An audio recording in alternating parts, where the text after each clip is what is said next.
welcome to today's webinar. It's the fourth edition of AI Waves, Applying AI in Business.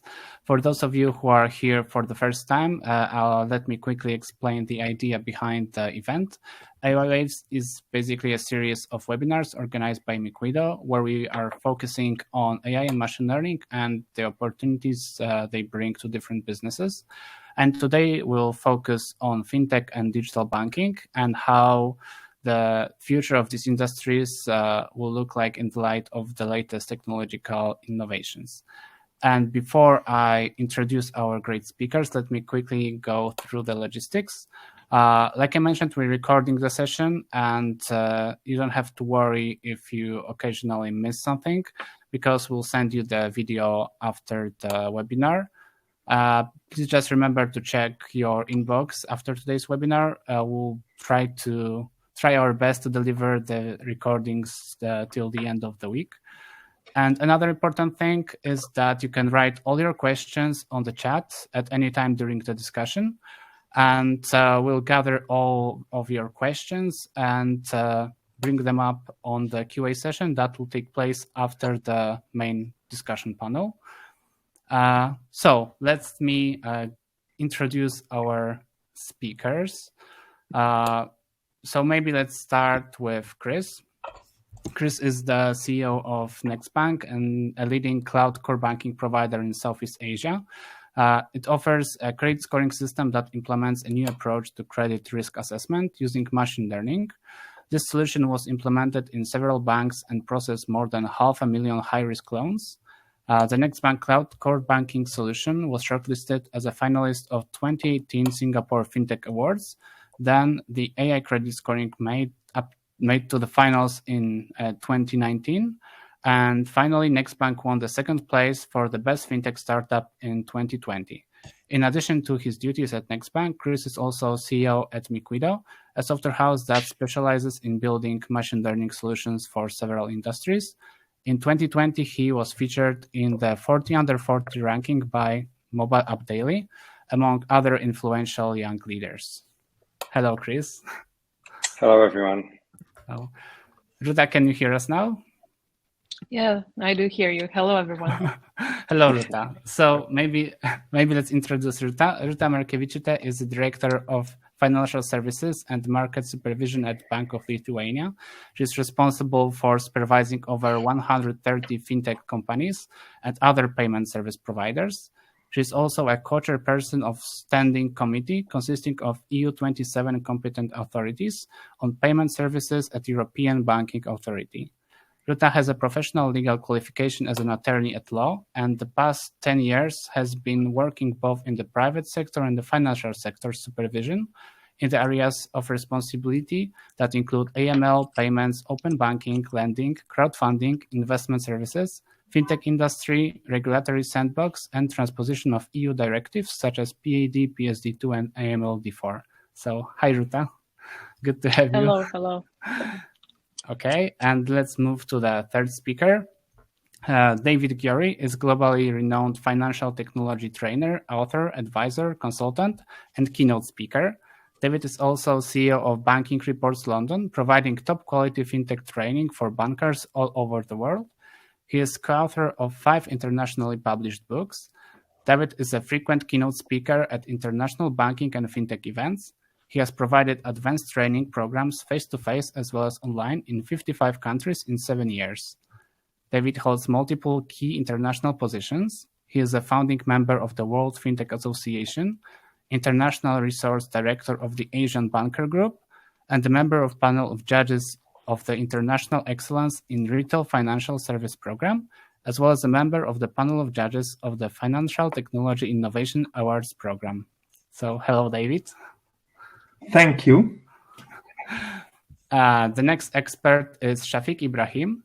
He's a digital transformation and payment leader in notable CIO and CDO positions with 20 years of experience in shaping and delivering digital growth in payments and cross-border remittances, with advancements in strategic partnerships with fintech, government, and FIs. Shafiq has developed and executed a wide range of strategic programs with an emphasis on digital transformation. He's a member, advisor, and speaker at various blockchain, fintech, and payment forums. Also, he has received various CIO and CXO awards and was recognized as one of the 50 most influential payment professionals at World Payment Congress. Hello, Ibrahim. Good to have you here with us today. And finally, last but not least, please meet Dr. Tirath Virdee, who is Director of Artificial Intelligence at Sensory Intelligence and founder and CTO of Fintech startup called Zenesis Limited. Also, Tirath is the CTO of Gyori Digital and CTO of the Good Data Company. He's involved in researching, applying, and writing about AI, blockchain, quantum computing, and cybersecurity. Tirath's primary interest is in intelligent data. He's a permanent member of the UK all-party parliamentary groups on AI, blockchain, and an advisor to the Scottish Government on AI strategy. Tirath has a PhD in engineering mathematics and is the author of Data Alchemy, the Genesis of Business Intelligence, as well as a major contributor to the new upcoming reference work for legal profession, AI, Law and Regulation. He also holds a number of other board positions on various new startups as well as some VCs. So, hello, Tirath. Okay, so now let's move to the main part of the webinar, our panel discussion. We'll divide it into 3 parts. First, we'll speak about the implementation of AI in modern banking. The second part, we'll talk about open APIs. And at the end, we'll cover the issue of digital payment ecosystems. Chris will moderate the discussion. And once again, let me remind you that all questions can be posted on chat and will be answered during the QA session after the main panel discussion. So, Chris, let's get started, and the stage is yours. All right. Thank you very much, Jerzy. Thank you for such a detailed introduction. Well, as you can clearly see, we have a very strong team, so I do hope that the discussion will be very interesting.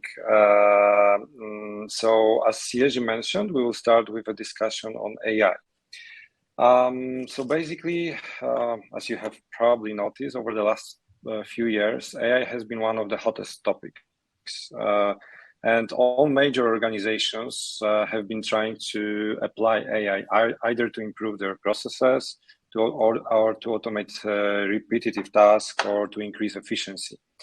And there is plenty of projects, but I would risk saying that there is not that many successful projects. And what I would like to discuss with you actually is, what's your opinion on that? Do you think that this is still like a technology that requires time to get matured, to actually find its real practical implementation across different industries?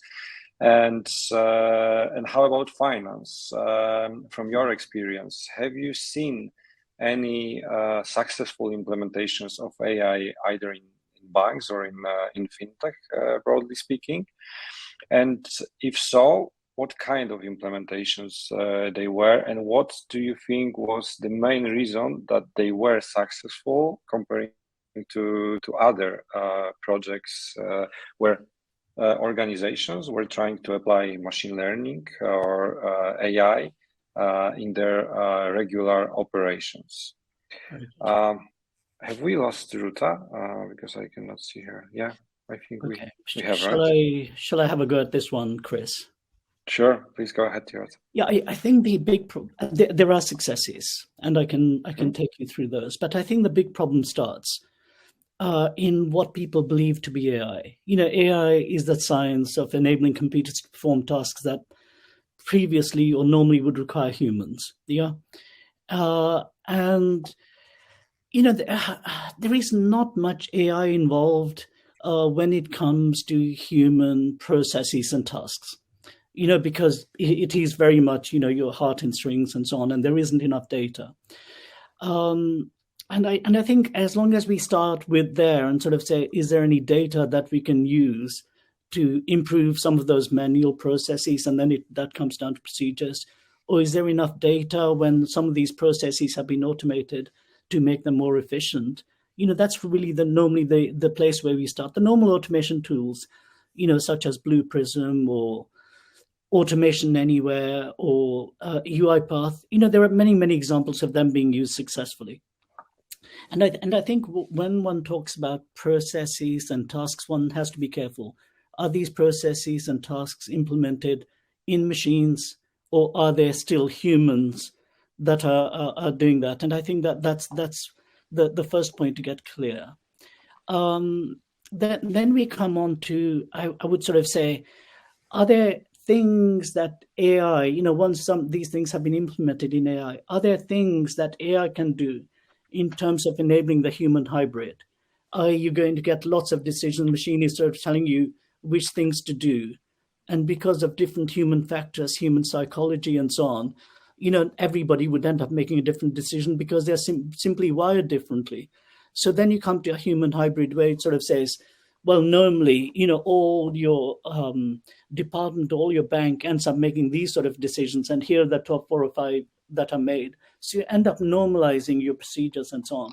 Normally, with implementing anything to do with automating these processes, it's human factors, it's your people issues that let you down, not the machine issues, in my view. So that's the way I would look at it.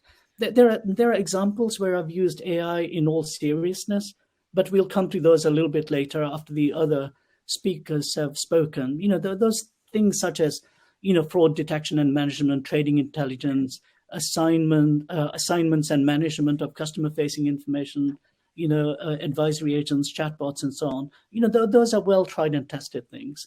But I'll come on to the things that are coming up in terms of AI. Mm-hmm. But that's where I stand on the subject. I see. Thank you very much. Before we let others comment on that, if I can have one more question. So do I understand you correctly that you're trying to maybe suggest that people are expecting too much from AI because everyone would like to actually AI to make the decisions without this human factor, but really the real value comes when you merge AI together with this human factor and the aspects that you have listed?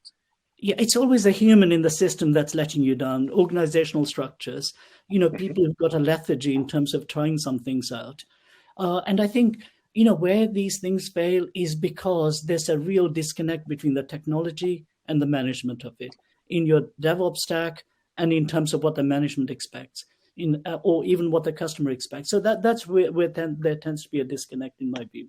But there are really good examples of where it has been successful, where the management has been there, where, organizational processes and procedures have been there, where, all the things to do with corporate governance and so on is well thought out. Yeah.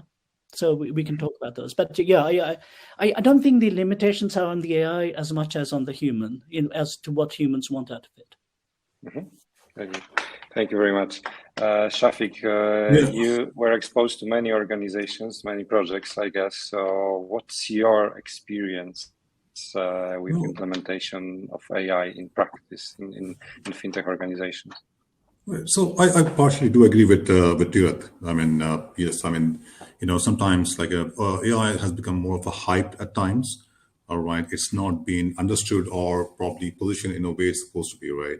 I personally believe it's more of a hybrid at the maturity level that we are today, right? I mean, we cannot have AI doing everything and not humans involved. It's more of a balance that we need to bring in right now. I mean, a few of the examples, let's talk about. I mean, Arthur spoke about the RPA as one of the things. I mean, RPA has been there for the past couple of years. I mean, he has named a few of them. Many of the organizations are using it in different forms, right? But then again, in RPA, you have two models, right? Attended and unattended models. This is one thing.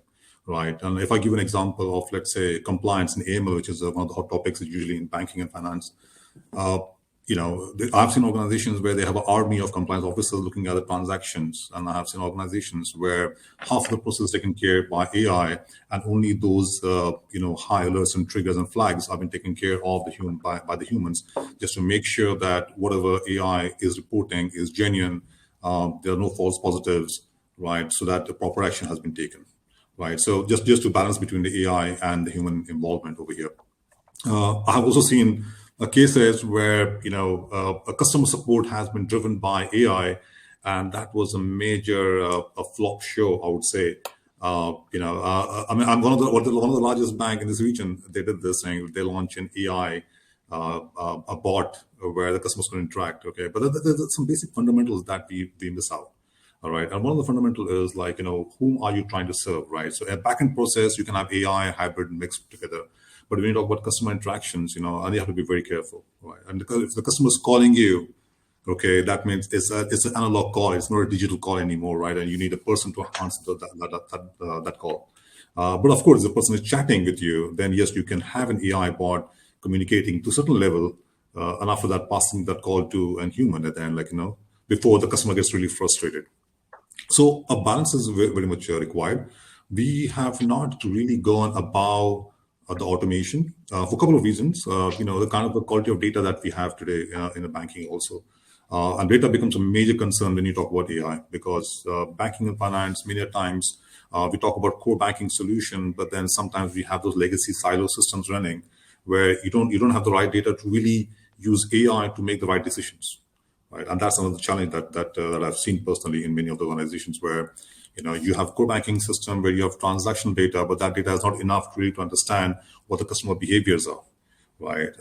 We talk about personalized services, personalized communication, more personalized product and services, but then how do you build that?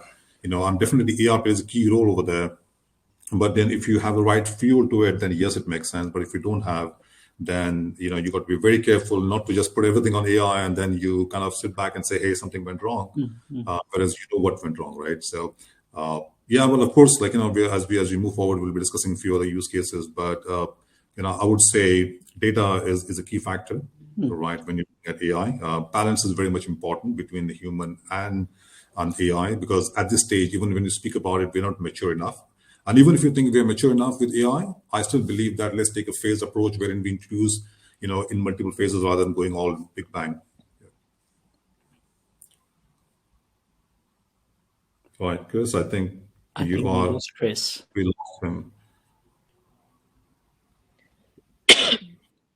It was too much of information to Chris. I'm looking at his eyes and I feel like, oh my God. Yeah, it looks like that. Yeah. So maybe David or Rūta? Go on, David. All right. Please. No, I said you could. I will summarize from policy side, so about AI. So. All right. So can you hear me? Yeah. Perfect. Great to be here. So first of all, when we ask if there are successful implementations of artificial intelligence in financial services, we have to define what we consider as artificial intelligence. And in this manner, we have to dissect three things. The first is traditional software. Level 2 is narrow AI, and level 3 is artificial general intelligence. Obviously, we very well know that AGI, artificial general intelligence, at least publicly, does not exist yet. Well, probably the word yet is an important one in this case. So what we can talk about as AI is narrow AI. And narrow AI has been very successfully implemented in many areas of banking. However, typically through vendors, through third parties, banks, including global giants, lack the full internal AI, not advanced software, but AI capabilities. And a couple of years ago, I did a project for a large bank in the Netherlands, and they desperately wanted real AI internally, to be capable of coming up with deep neural network propelled machine learning solutions in-house. And we have done the calculations, and actually the results showed that even for this well over $1 trillion total assets banking giant, it would have been a mistake to have a full internal AI capability in-house. This is one thing.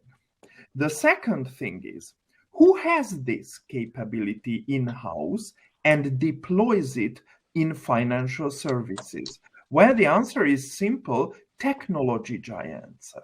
So typically, Google, Apple, Facebook, Amazon, Baidu, Alibaba, Tencent are 1, 2, or 3 steps ahead when it comes to data, big data, very big data, and AI compared to traditional financial services providers. One of my favorite examples is the credit disbursement and credit decision engine of Baidu.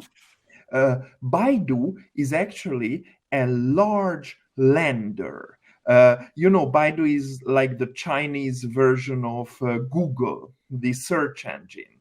And they have huge amount of dynamic data about every user, or basically every user, and they mix it with additional data sources, structured, unstructured, and so on.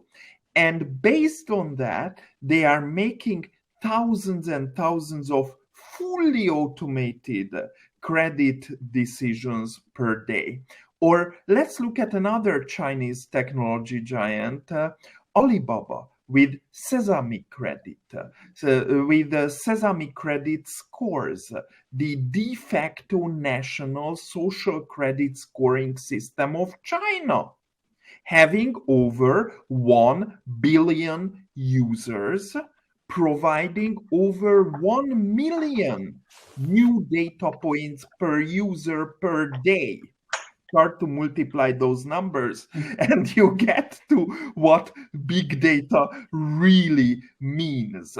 So technology giants are one or two steps ahead in AI, and even the largest financial services providers typically lack the internal talent and resources to do deep learning level, fully internal AI. Mm-hmm. Thank you very much, David. I'll try to structure a little bit this discussion. So basically what we have said so far is that the critical items or factors to implement AI successfully is, first of all, data. And therefore you said that big giants actually have an advantage because they have, of course, plenty of data they can use. They also have technology resources to process this data, to implement the algorithms, the solutions. The second factor is this balance between the machine and the human factor, right? And this brings me to the next question, actually, which is trust. From my personal experience, when we implemented credit scoring using machine learning, a couple of challenges that we faced were related to the trust to the results presented by AI. Because basically, even though we have proved that looking at the historical data and doing training and doing tests on the historical data, it proved to be really very accurate. At the same time, we tested it over several months in the production as a recommendation tool, not the decision tool, right? And we came to the point that the machine was actually making the decision almost as accurately as a human, or sometimes better. But then we ended up with the question, with the following question: how is the result being calculated? And what are we gonna tell central bank if they ask us how we calculated the score for a given client? Because with scorecards, like a very typical implementation of scoring algorithms, it's simple. You can show the algorithm and you can explain. With machine learning, telling central banks or auditors that, well, basically, I'm not sure how it was calculated, but I'm sure it was correct, is not the best answer. And This is like a post-production, right? Because we talk a little bit about pre-production, preparation for the implementation of AI project. Now I'm moving a little bit towards the challenges post-production. Tirath, what's your experience? Have you experienced something similar to that? I agree.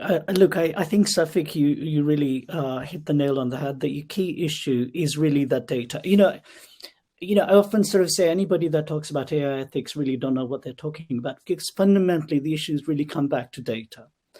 You can talk about AI explainability and so on, but fundamentally what goes in is going to produce something out. So what you have to do is you have to regulate what goes in. So whether it's real-time data, static data, you have to have these processes in the middle to do with security and provenance and lineage and so on. You have to have these things about governance and law and ethics and things like that, and then feed it into your first, second, third, or fourth generation AI. And I think that issue about trust is really, for me, there are really 4 issues around data. And I normally end up doing a presentation on this thing, and it relates to what we say. Sorry, let me just pull something up, which I tend to use as a... So there are issues to do with... The issues to do with trust are to do, like I said, to do with lineage and explainability, fairness, robustness, legal and ethics, and governance frameworks. Then there are issues around data, about its completeness, about its origination, about its quality. And then you have issues about data. David talked about the big tech companies, the tech giants having access to all the data. I'm afraid I don't agree with that. I think there are lots of bits of data. There are some small fintech companies that are making success that the big tech giants are just not interested in. And that really comes down to some of the leading edge, non-open AI things that can be done. So we, for instance, were working on an AI quant, and we got bought out. We got bought out because we were working with spiking neural nets, the way the brain works, rather than, the current deep learning neural nets we have. So there are small companies that can innovate, that can lead the tech companies. Eventually, those tech companies end up acquiring you because you've done something unusual. And I think just swamping everything with data is not the way to go. More and more data does not necessarily give you better decisions. It's the data entropy that's going to give you that advantage. Yeah, so I think one has to be very careful about how you're regulating it, which bits of data you're consuming and why you're consuming it, and what the data context is.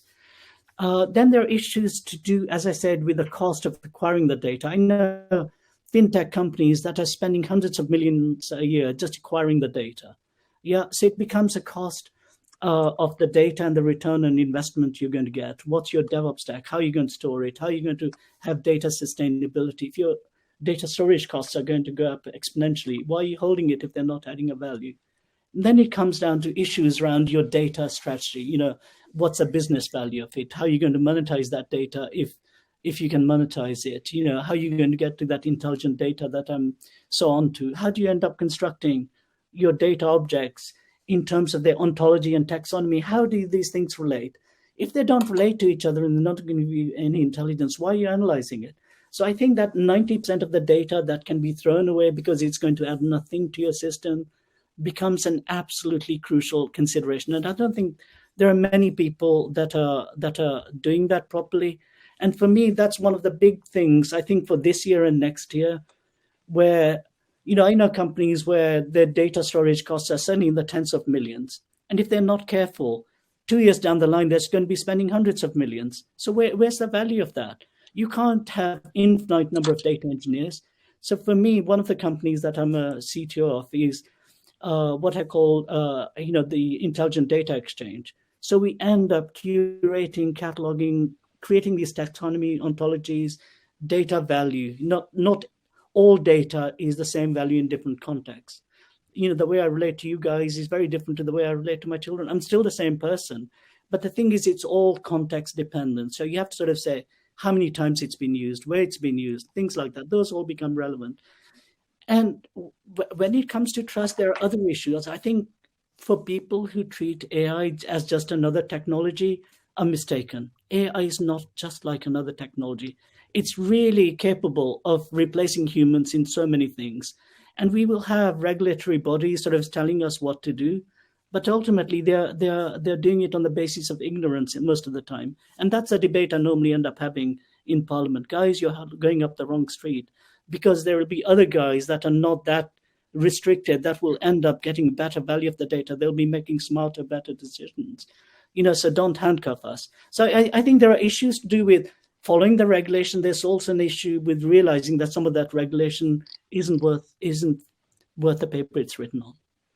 I think that's a really good point, that it's not only about the quantity of data. The more data, the better result. And I can share my personal experience that's in the successive version of the credit scoring system, we have actually lowered the number of data collection points. So basically what you're trying to say, let me rephrase, is like the quantity, first of all, the reasonable quantity of relevant data. This is the description of the data that is needed to start. All right. I would like to maybe still try to dive into some examples. We don't need to go into the systems, but at least the areas, because there are a couple of areas where we actually hope for the best results or for the highest benefits when it comes to AI implementation. And when you look at the banks, this can be personalization. Like I think this was one of the biggest promises. Like, okay, we are gonna sell our data, we are gonna give you the data, but in return, I do hope that we will get really personalized services. So this is one area of the implementation. Risk assessment we already mentioned. Rūta, what's your opinion on that? Where you see which area, in your personal opinion, can benefit the most from AI solutions? I will be unpopular, but I will tell you that the regulators and supervisors could benefit most. And I will take the example of Bank of Lithuania. We have like more than 150 money and payment institutions. They are fintechs and payments. And we collect a lot of data reporting quarterly, yearly. And what we had a lot of data really, and what we wanted to create automated risk assessment model for these companies in order for us to predict where to go, what kind of inspection to do. And I really agree, it's not about the quantity of data, because we work with more like 40 indicators and we selected only 15, I guess, data spots to use for assessing the companies. Of course, we will assess these companies from financial, AML risks. Now we are going to the information on their shareholders and directors and triggers. So it's also a possibility for supervisors and regulators to be more in a pulse of the companies and to predict, especially if you have some historical data, and I mean banks, the possible bankruptcy. And one of the stages, what we really now having, okay, we use this econometric models, mathematicians worked on that, on algorithms. But the next stage, I guess, it's of course machine learning and then artificial intelligence. So this is a possibility. As we talk about the customers itself, I guess for customers, for them, the artificial intelligence is just buzzword. They are afraid and they are excited at the same time. So from this point of view, for them, it's more important to get the service that they want. And I would agree, personalization, it could be the outcome of artificial intelligence, but I don't think that artificial intelligence itself need to be for services to be personalized. Now you can use maybe not so advanced technologies to personalize your services. And I was also always the advocate that when you have a lot of data, instead of suggesting the service by default, you should come to your customer and say, I know what you want based off your data. And I guess one of the examples could be, and it's very useful just to go to your bank statement and look what kind of purchases you make and maybe suggest to the customer a cheaper one. It's also a possibility, but maybe there is no need to use like artificial intelligence, a more simple solution. Another way to go, maybe my tendency to buy, I could be suggested to invest to some part of things. So this is a possibility, but very important for policymakers that this kind of personalization wouldn't go to exclusion to financial services. That instead of, okay, I know you very well, but maybe as a bank, I don't want you as a customer because maybe you are not so good. So these are the bias, and the balance should be found, and we are mostly concerned on that. Mm-hmm.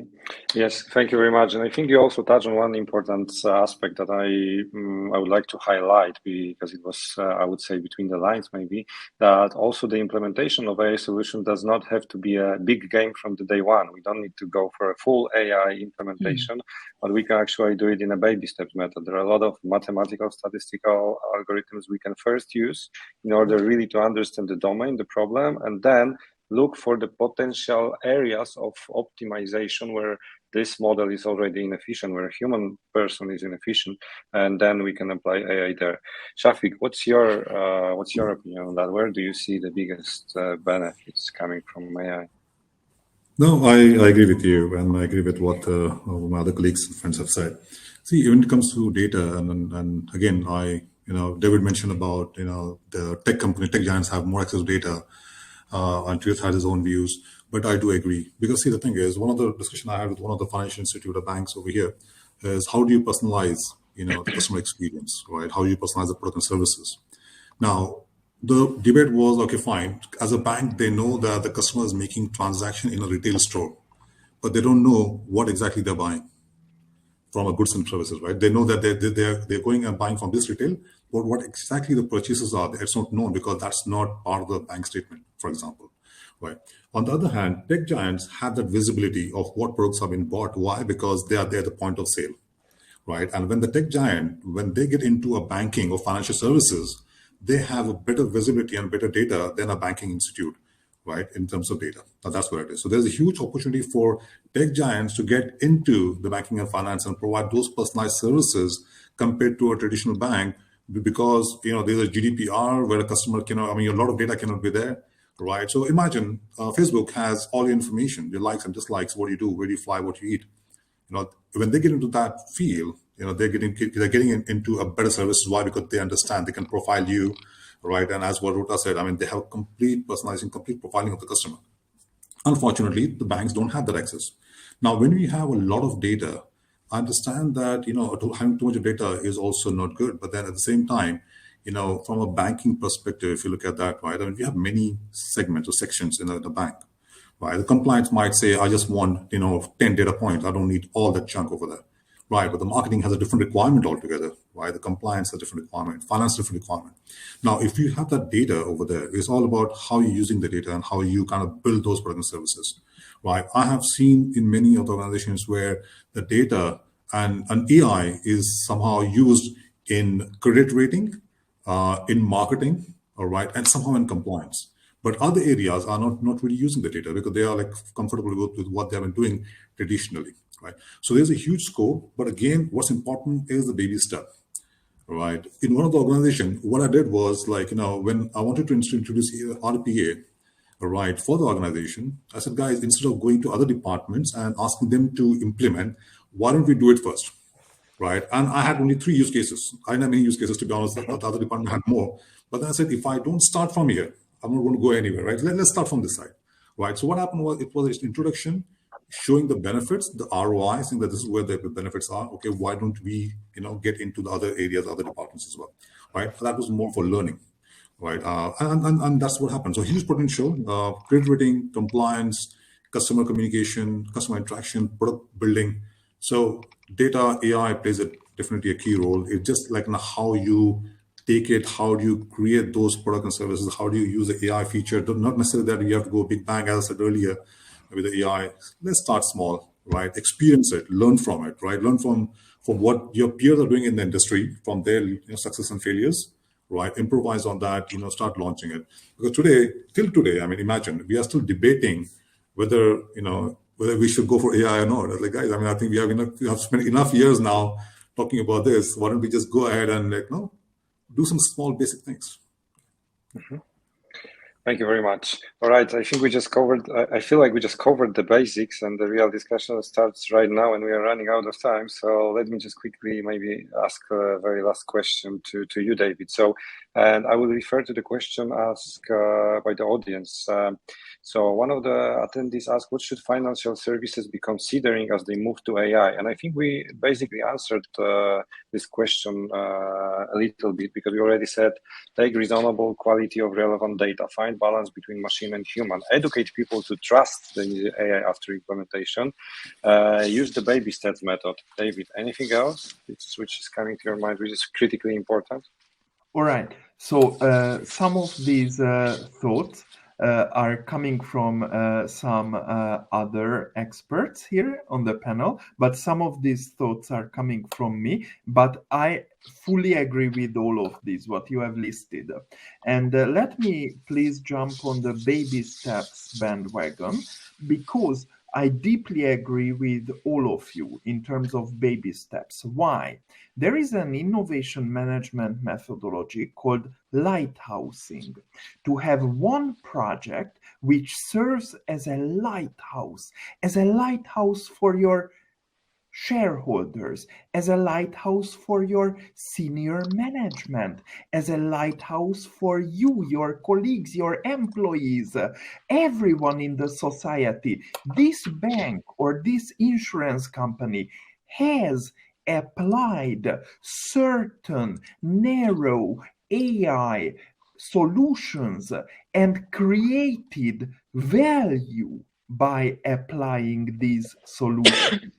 This project, this success story, serves as a lighthouse, symbolically speaking, and this brings tremendous amount of additional enthusiasm to subsequent projects.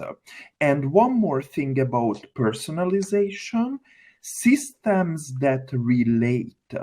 The ultimate next step in personalization delivered by AI in the background is emotional capability to relate. Obviously, AI will not have emotions, but AI will very soon be capable of relating to your emotions in an intelligent way.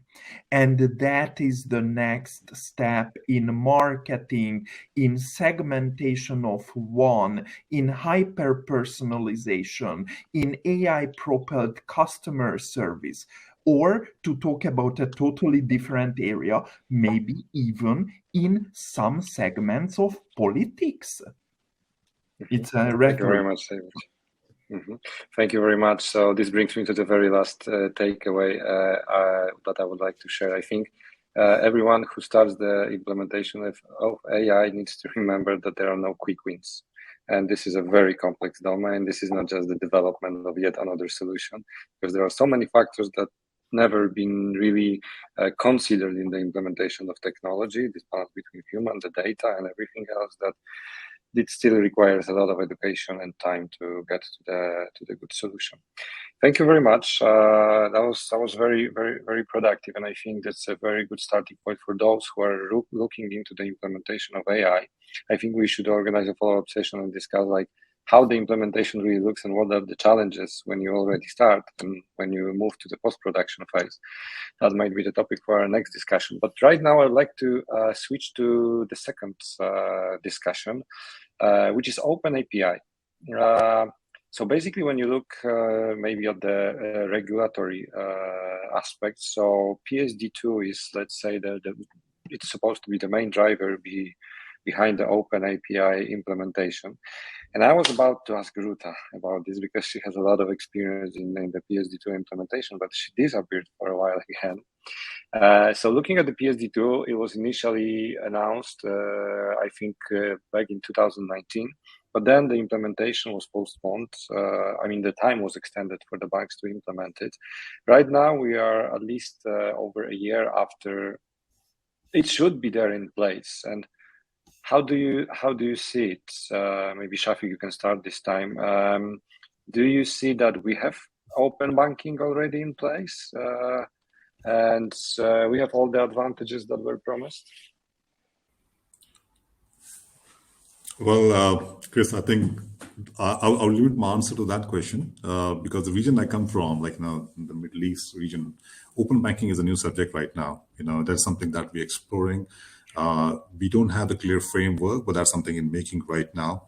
But then yes, there are clear benefits to open banking, open APIs, and that's why the governments are regulating it, right? I mean, the banks would take the initiative. But then sometimes they're hesitant, probably they don't see that as a value, they see as a competition or a kind of a risk at the moment, right? So there's a lot of learning from PSD2 and what the Europe and UK markets are doing, right? And a lot of best practices have been taken from that and being tried to implement in this part of the region over here, right? So I'll limit my response on that for now, right? But I think we have Rūta over here, and as you said, maybe she can add to it. That's a smart move, actually. Okay. In this case, it's good to be follower. Rūta, I'm not sure if you heard my question. If you did, then please go ahead. If not, I can repeat. Yeah, I did. Do you see me, by the way? Sometimes. Yes. Sometimes. Okay, sorry. Okay, I will comment on this. So PSD2 and open banking in Europe, I could say it's a success story for other regions. In a way, why? Because it really happened some years ago. It was said, and all the banks were so afraid. And why I say it's a success, because the banks use this opportunity to be the third parties also, and to retrieve the data of bank accounts on account servicing, payment provider, and payment initiation service providers. And therefore, I say it's a success. Of course, it's a way to go further on because there is still some triggers how to access the data on a bank account for your payment accounts, how to interact with PPPs and banks. But I guess when we count the account service providers or payment initiation service providers in Europe, the number of them are increasing, and the solution based on these services are also creating. One of the examples I could say in Lithuania, all the e-commerce sites where you want to buy something, you are paying using payment initiation services instead of card-based payment. So it's already a thing because there is no card-based payments using internet in Lithuania. So this is a possibility.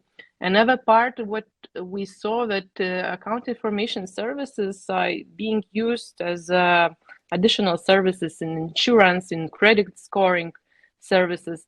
So we see that it's still a way really to how this kind of services will be spread. And there is a big potential if other regions are thinking about that. So yes, of course, they should be involved.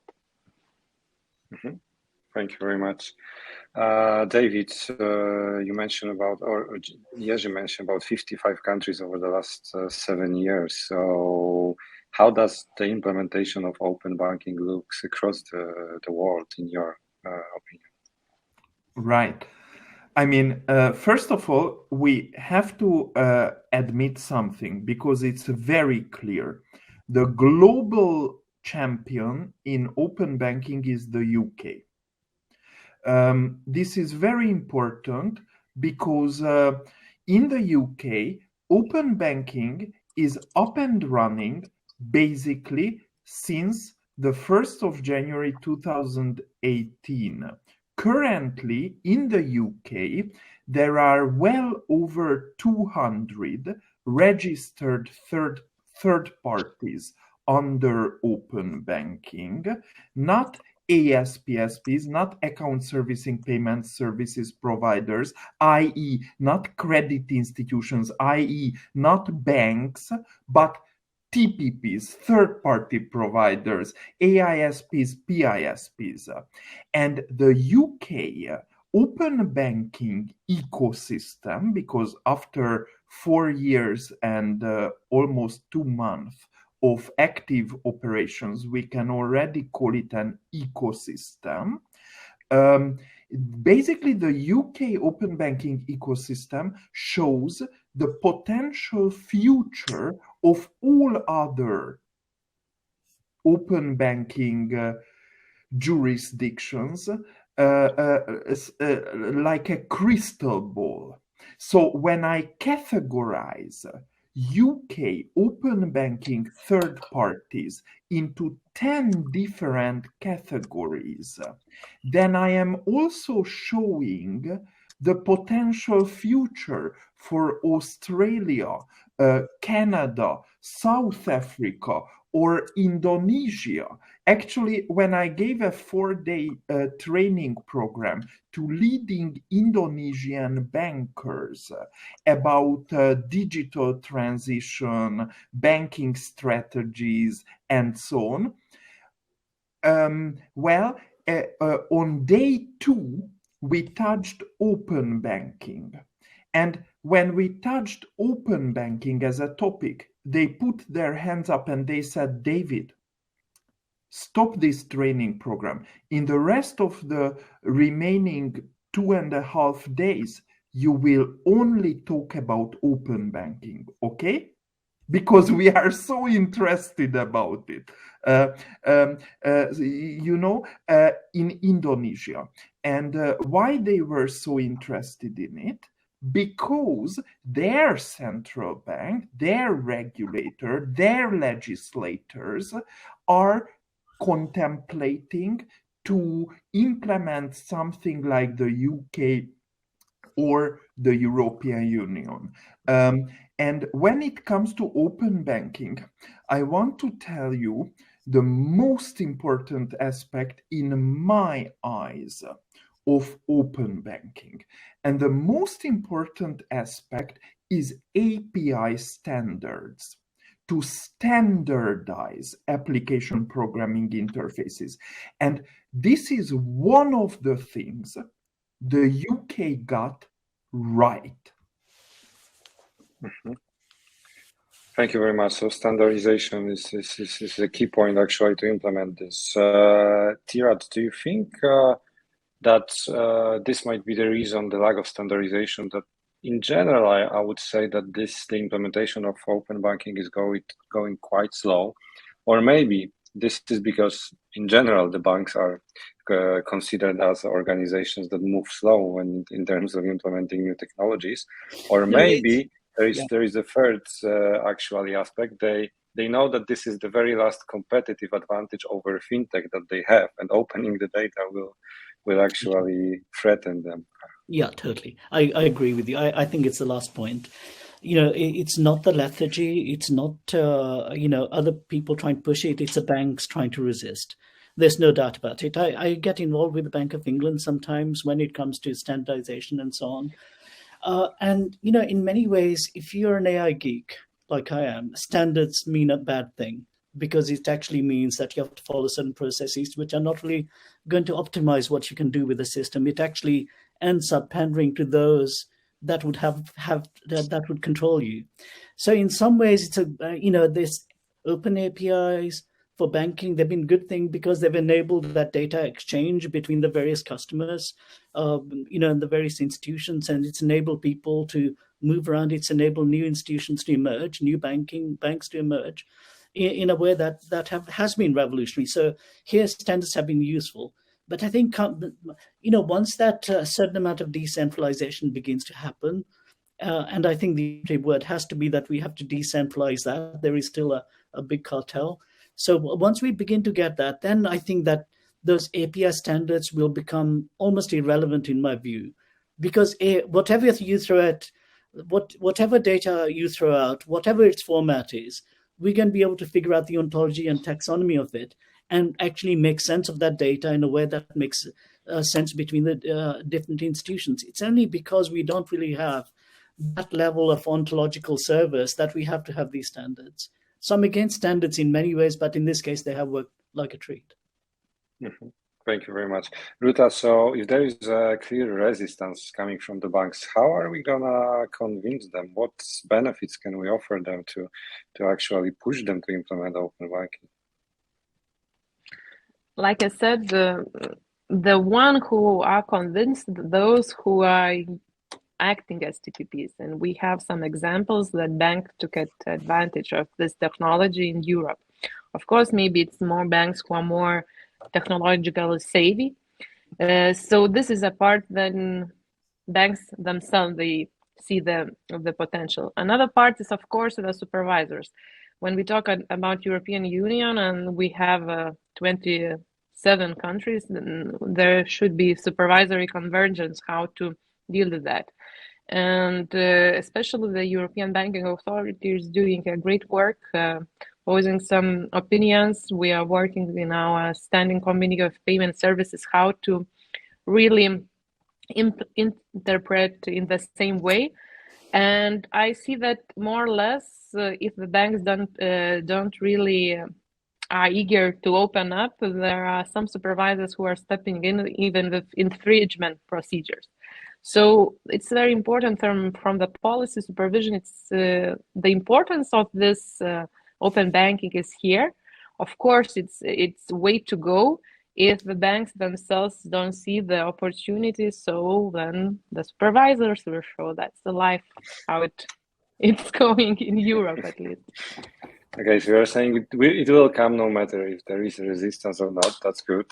So what will be the biggest benefits? What should we, regular users of banking services and technologies, what should we expect as a benefit coming from the implementation of this?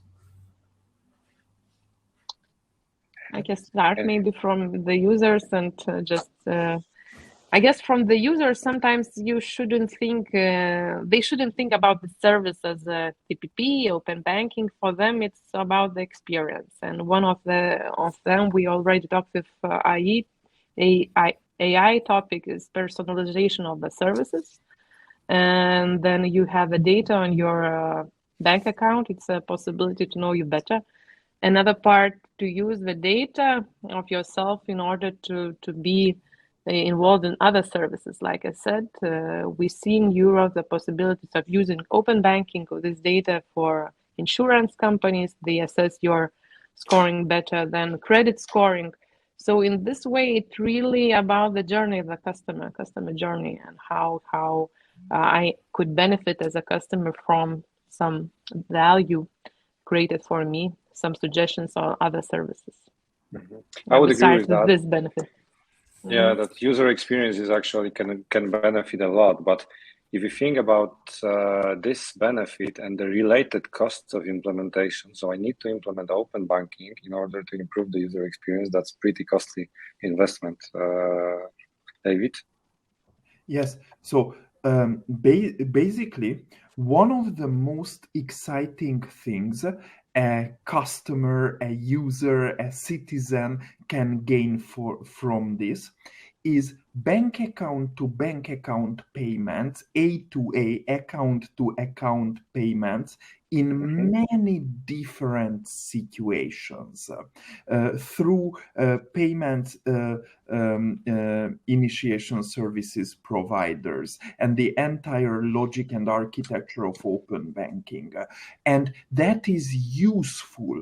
That's especially useful, for example, for merchants, because merchants don't have to pay interchange fee in this account to account payments setup. And if the merchant doesn't have to pay interchange fee, the small and mid-sized enterprises, typical merchants, will have a little bit more money, a little bit more margin. They can employ more people, they can pay higher salaries, and accordingly they can lower even the prices a little bit. We are talking about marginal things, but this is good for society. I like Visa, I like MasterCard. I like the other card companies.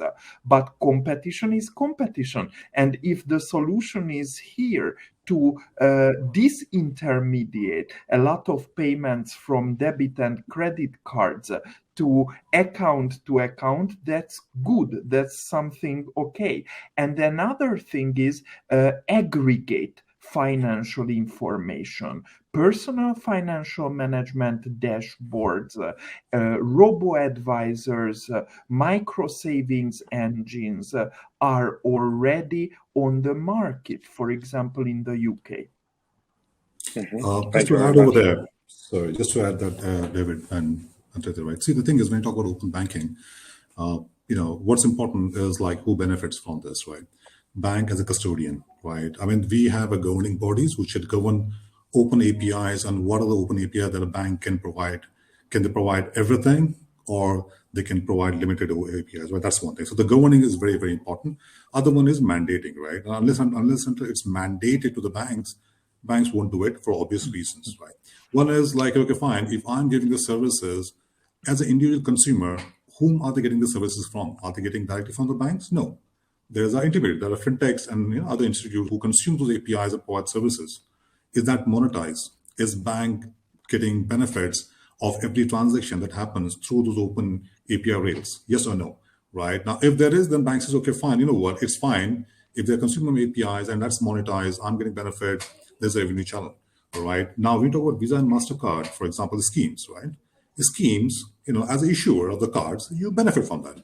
Right? Now, if I give you open APIs and you do a transaction which is A2A transfers, am I generating any revenue? If not, then there's a revenue loss, right?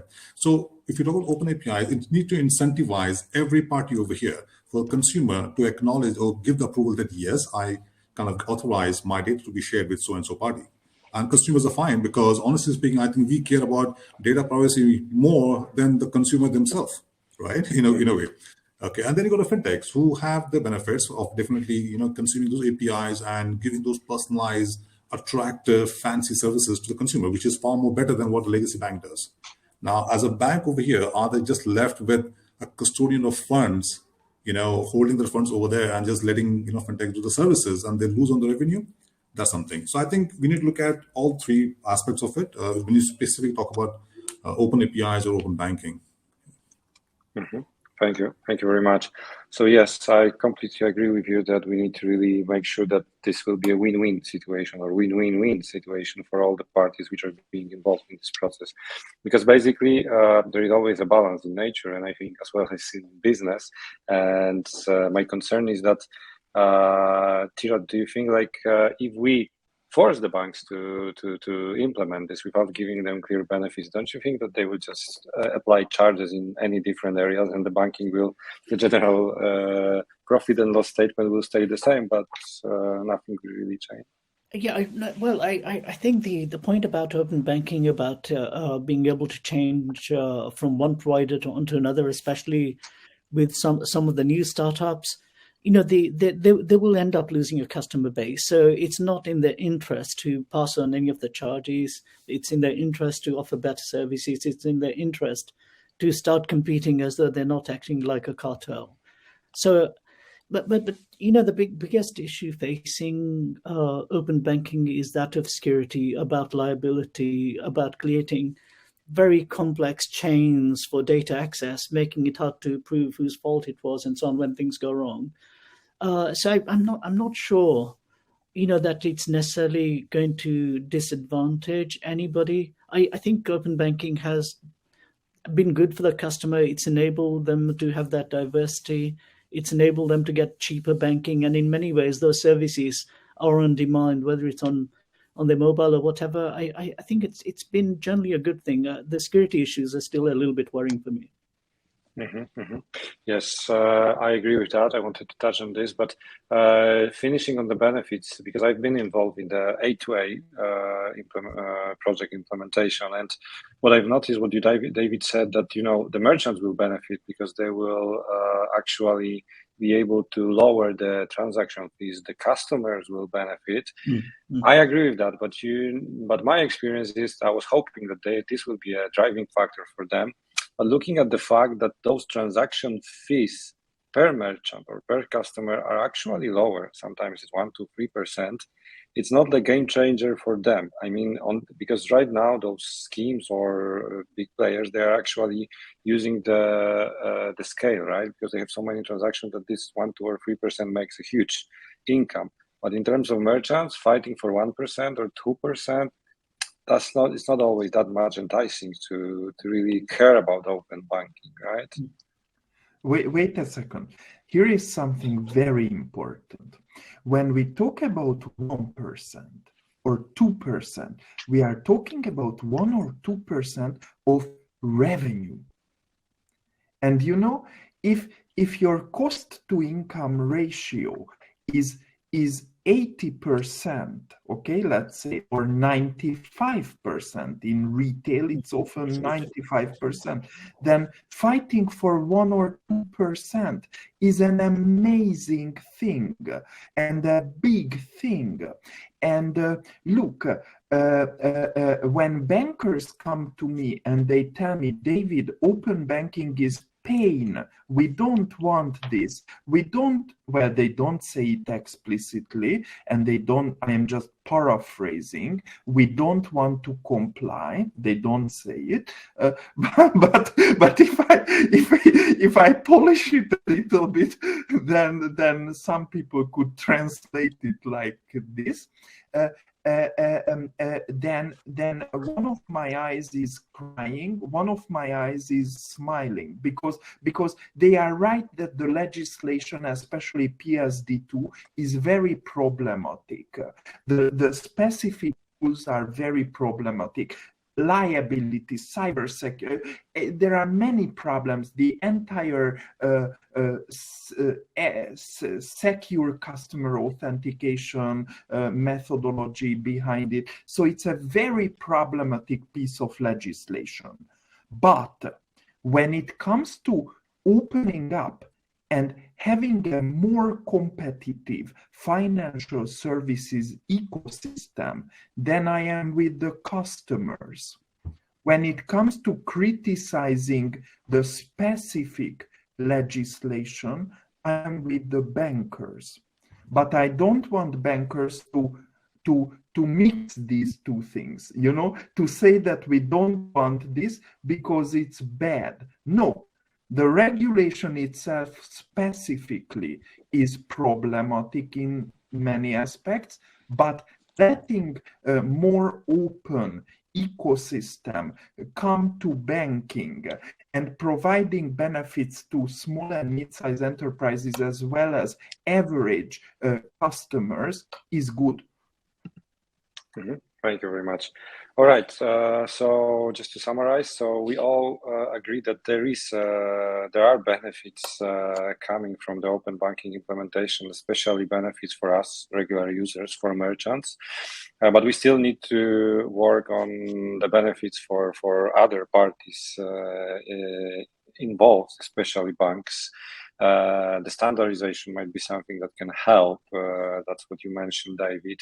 However, as Stuart said, standardization is not always that much welcomed by the tech industry.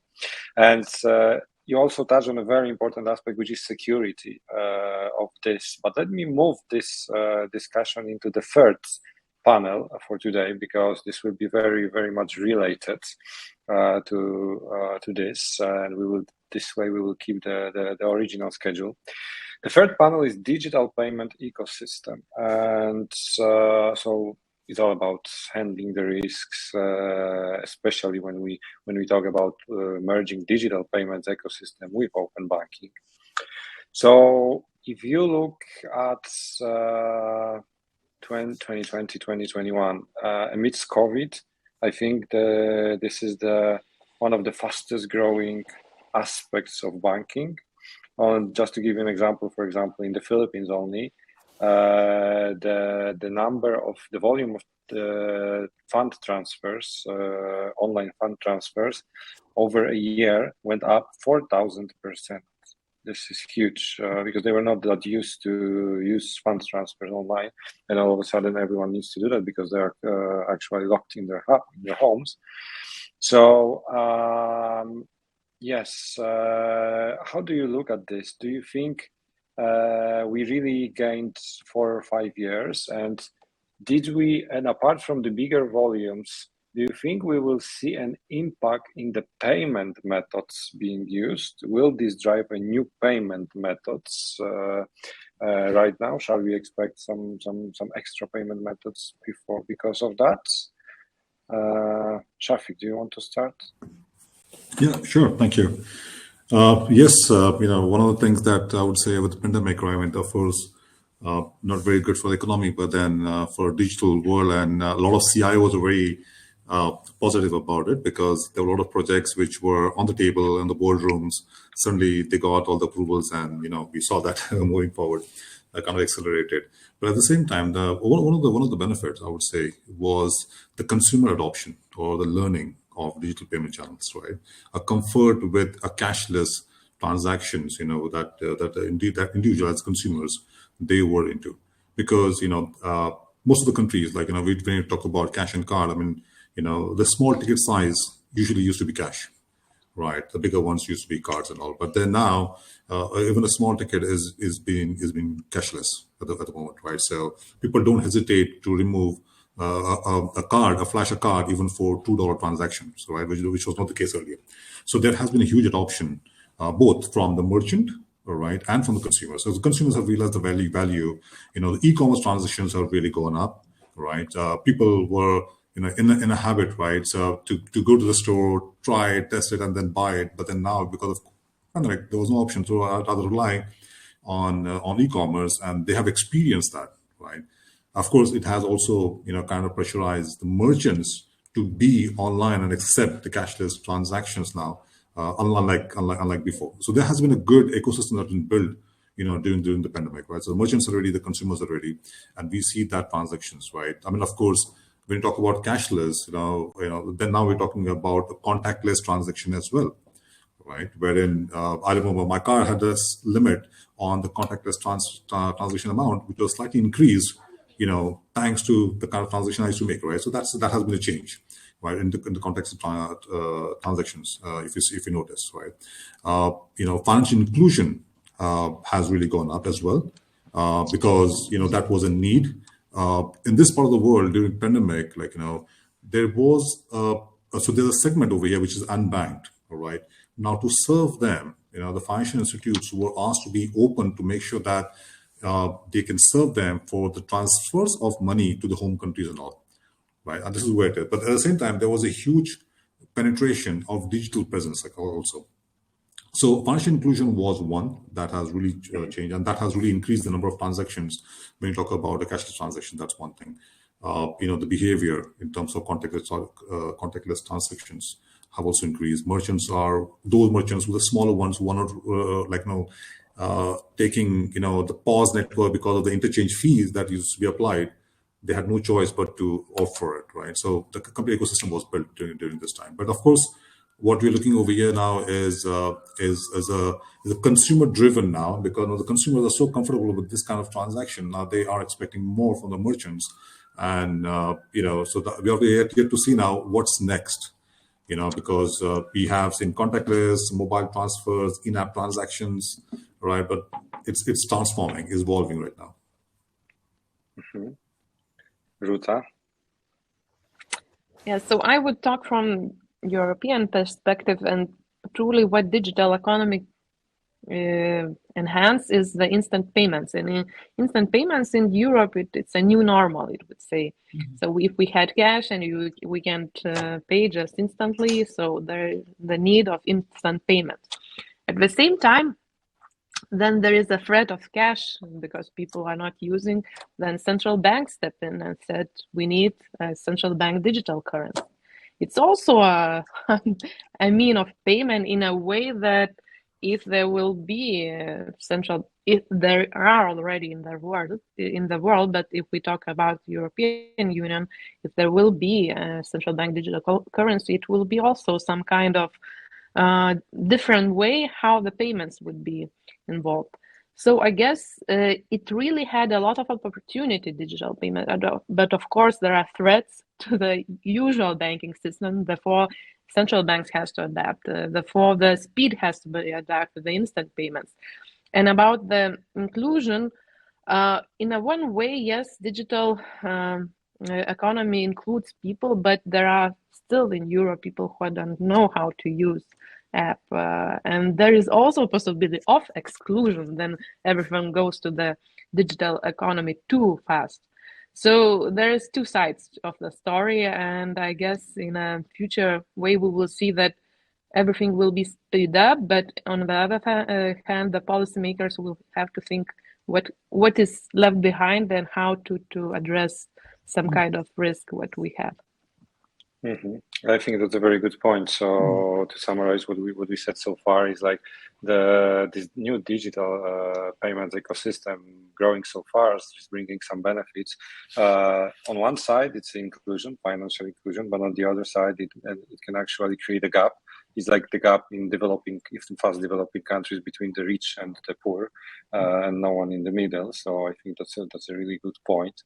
And also, I understand that right now the new normal is instant payments. Nobody is right now waiting for the payments to arrive after a day or two. Yes, I think I agree with that. And you touched on a very interesting topic, which I would like to discuss now, which is cryptocurrencies. There is so much to talk about this, but Tirath, do you think we can already consider it a mainstream? Did it pass the test of time? Yeah, I think taking on the message that Rūta had, you've got confluence of technologies coming together. If you like, people, it becoming a cashless society to us being to adopt, digital currencies. And to some extent, I think, well, you just have to look at the numbers. What is it? I think, if I'm not mistaken, and maybe somebody can correct me, I think there are roughly about 50 million crypto wallets at the moment around the globe. And we expect them to grow roughly by a factor of 100% every year. So we'll soon be at a level where, within 3 or 4 years, where we'll be at the 500 million level. And then it becomes really interesting. And I think that's really what's going to accelerate, all that thing. The main driver for digital currency and decentralization has been the perception that banks and institutions can reduce the infrastructure costs. Yeah. And, if only 1 in 1,000 people currently hold a crypto wallet, it becomes very difficult to see how you can have an ecosystem where somebody walks in, 999 people are going to walk in and they can't really do that crypto exchange. So for me, that's something that needs to be speeded up. And it needs to be speeded up for a number of reasons, one of which is that many of the benefits that many crypto blockchain-based applications are going to offer are going to be in terms of digital assets, NFTs, and so on. How can you have a digital reward? How can you have a digital coupon if you haven't got a crypto wallet? So if you like, there's that ecosystem that's coming, and I think it's absolutely necessary. The process of becoming mainstream, I think, is a gradual one. If you mention to people near you that they should have a crypto wallet, they'll look at you with a blank face most of the time because they've never heard of it. So it's really overcoming that education piece, sort of saying it's the shape of things to come. Yeah, I agree with you. At the same time, if you look at the pace, at how this is growing, how fast it is growing, it's really impressive. The number of users, the growing number of users of crypto wallets, right? So, and I'm sometimes when I look at the statistics, I'm really impressed. If might be better to say shocked, that if you look at Southeast Asia, for example, and a couple of countries in Africa, there are statistics showing that 30% of adults either hold or at least used cryptocurrency in the past. Yeah, I did not know that. Yeah, so what do you think is driving them to use that? Is it like a financial benefit? Okay. Or maybe this? Yeah, I think there are many things. So take, for instance, another data monetization, data exchange platform. we are actually creating our own, blockchain, if you like, coin, in terms of the value of data. There are lots of those things around, but I think when you want to democratize data and when you want to bring it all in one place and where you want people to be able to come and exchange and monetize it, it becomes absolutely crucial that the providers of the data and the consumers of data have a way of exchanging the value of that. And, for me, blockchain offers an ideal aspect. In terms of cryptocurrencies, it being adopted in the Middle East, that has come as a shock to me. I did not know those figures. But if it must be that, more people are implementing ways of maybe exchanging those cryptocurrencies with fiat currencies. I think that has to be the way. Thank you very much. And I agree with you that it's hard to call something mainstream if 1 out of 1,000 people can actually execute the transaction, right? David, do you think that central bank digital currencies is something that can speed up this process, that can actually extend this adoption? Yes. So first of all, I want to go one sentence back to the previous topic, because there is something very important I still want to say about open banking, that I agree with Tirath and I share his concerns regarding cybersecurity related to open banking. In my mind, at least, this is a very important thing, and we have to be very careful in terms of cybersecurity, in terms of risks related to the entire open banking ecosystem. So while I am positive about this ecosystem, I want all of us to be sensitive to risks as well. At least I am, and I am worried a little bit, to be honest. Anyway, I wanted to say this. And regarding central bank digital currencies, I am a very big believer. I believe that CBDCs will come. They will come very slowly. Why? Because central banks are careful. Central banks need time.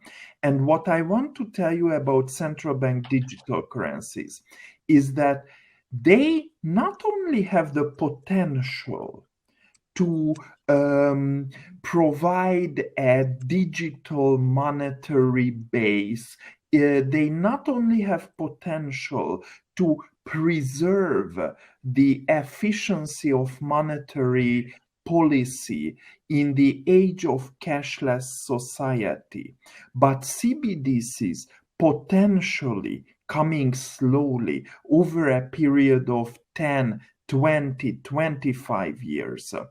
CBDCs potentially can transform society for the good. Why? Because interest rates were asymmetric historically.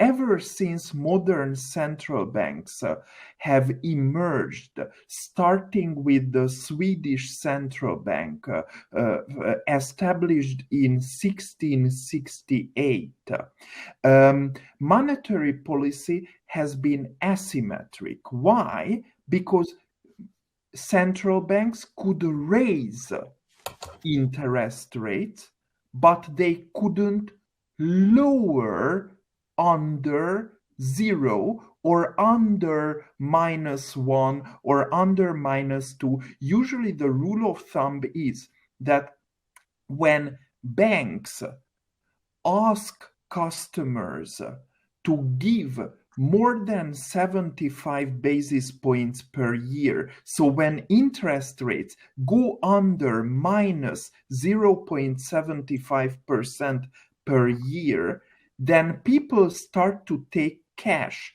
even if they have 10 million British pounds or euros or dollars of savings.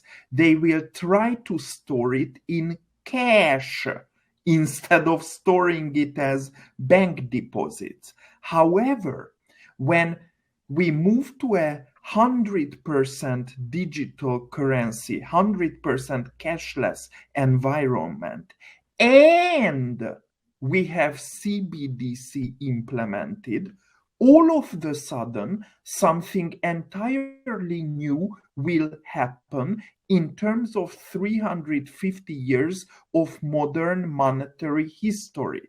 What is this new thing? All of the sudden, central banks will have the potential to go sometimes significantly negative with interest rates without triggering people to withdraw their deposits. If there is no cash, people cannot withdraw the money from the banking system, so to speak. And this can have huge global social benefits in terms of counter-cyclical monetary as well as counter-cyclical fiscal policies implemented better than ever in human history. And that's good for us. Thank you very much. And if you think about blockchain, cryptocurrencies, there is this big promise that unlike right now, you mentioned the giants like Google, Facebook, they have all the data, they centralize the data, they own the data. So, and then they ask us businesses, people to pay for the data. The blockchain is supposed to change it. There is no central ownership of the data, right? That's the one thing. Another thing is that the people sharing the data are supposed to earn. But do you think this is something that business can really thrive through? I mean, don't you think? And don't you think that there will be someone who would still try to somehow centralize services or even this data? And regarding the CBDC, don't you think that this is also a way to somehow control and centralize blockchain? Mm-hmm. It's a good point you make, Chris. It is, the whole point about central bank-backed digital currencies seem to be an oxymoron. It doesn't make sense. Yeah, the point about decentralization, about removing the middleman, doesn't happen if you still have central banks. So I think there's something fundamentally flawed there, and giving the consumers the right to their data. So even the big tech companies, somehow need to be able to pay for it before they take it away and then sell it back to us. So I think I agree with David in terms of the central bank-backed cryptocurrencies, accelerating adoption a little bit. But I think the fundamental driver is going to come from the apps that various people end up using, the ones that are using decentralization and so on. And I think that's really the eco space that I see emerging. Mm-hmm. See, just to add, Chris, over here, see the central bank cryptocurrency, right, and CBDC.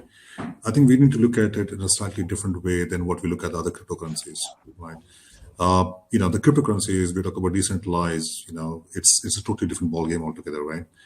We talk about central bank, there's a different objective to it. It's not decentralized. It might be decentralized within the country or within the countries that they collaborate with in a way, right? It has its own benefit from economical perspective, wherein you have a complete track of all the transactions, all the digital currencies where you spend and all this thing, AML from an AML compliance point of view, right?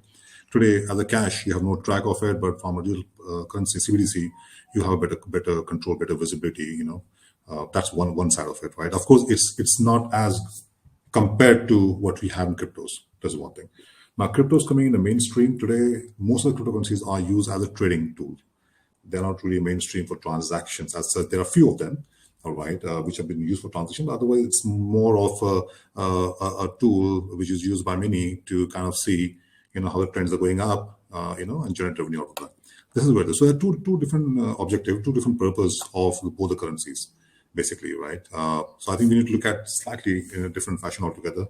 You're right, CBDC, it doesn't serve the purpose of excluding central banks of these things, but we also have to look at the impact, overall, all right, of not having central banks involved, in your financial transactions, right? Today, we talk about removing the middleman and having, what do you call it, decentralized, where there are no banking and there's no central bank regulations and all those things. Sounds good, right? But then have we also looked at the impact of that, right?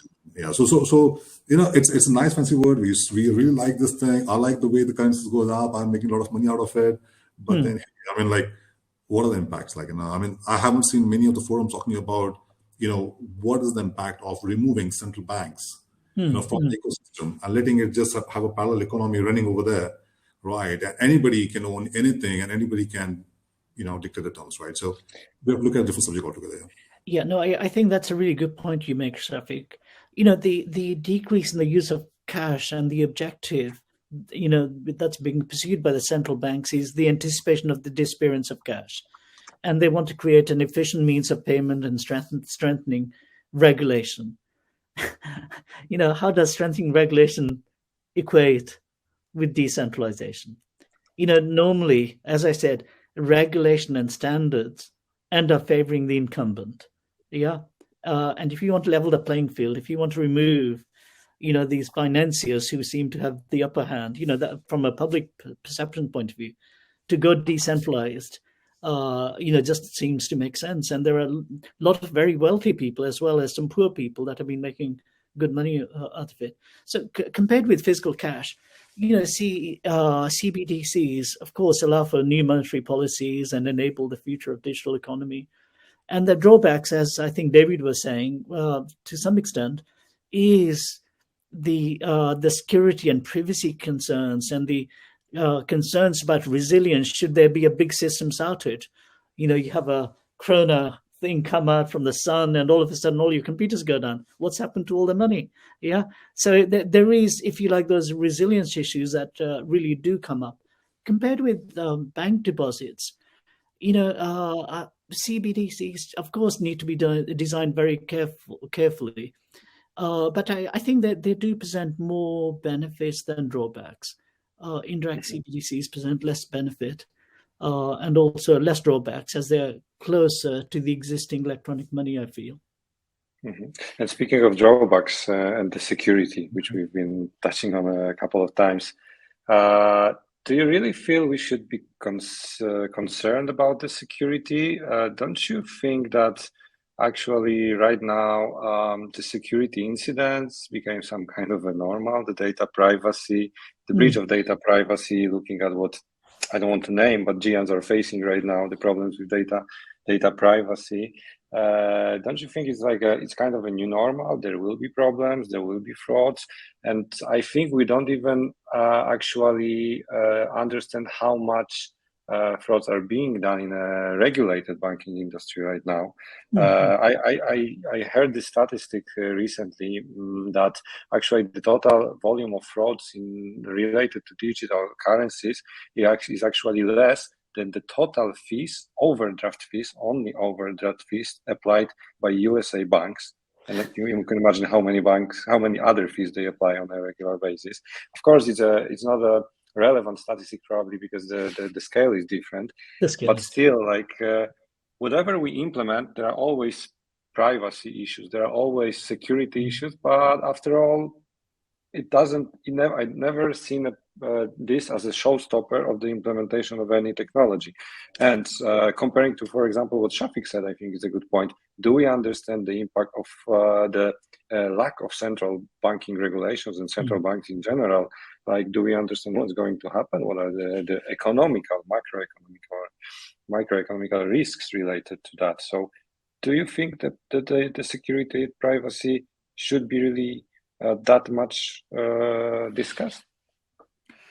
I think that first of all, about cryptocurrencies, truly decentralized cryptocurrencies, I am very critical about cryptocurrencies. I am a big believer of central bank digital currencies, and I agree with Tirath that it's an oxymoron. Yes, it is. But somehow in monetary history, in the history of humans and money, and it's a long history. It's not just the modern monetary history, the past 350 years, but much longer story. And in this much longer story, the lesson simplified is this: innovation comes from startups, private actors, private sphere. But when it comes to money, innovation often, typically, overwhelmingly end up being controlled by the sovereign, the head of the tribe, the king, the government, the central bank, the independent central bank. And when we look at the specific stories, the specific events in monetary history, somehow this is the pattern. This is the first thing. The second thing, and yes, it's an oxymoron, but still this is the pattern.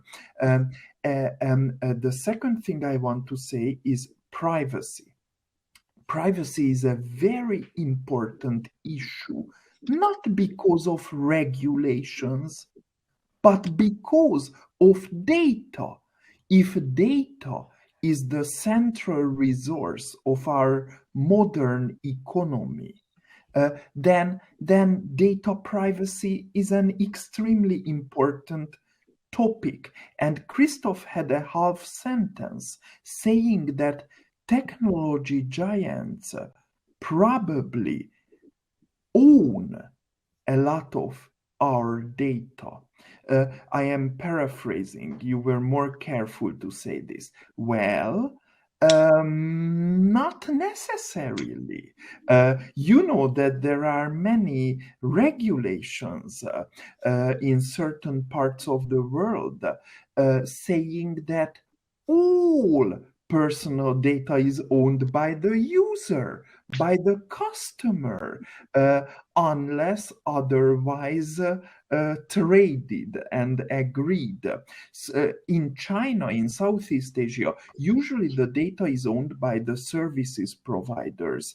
In Europe, ask Germany, for example, it's sometimes different, and by default, the user owns the data.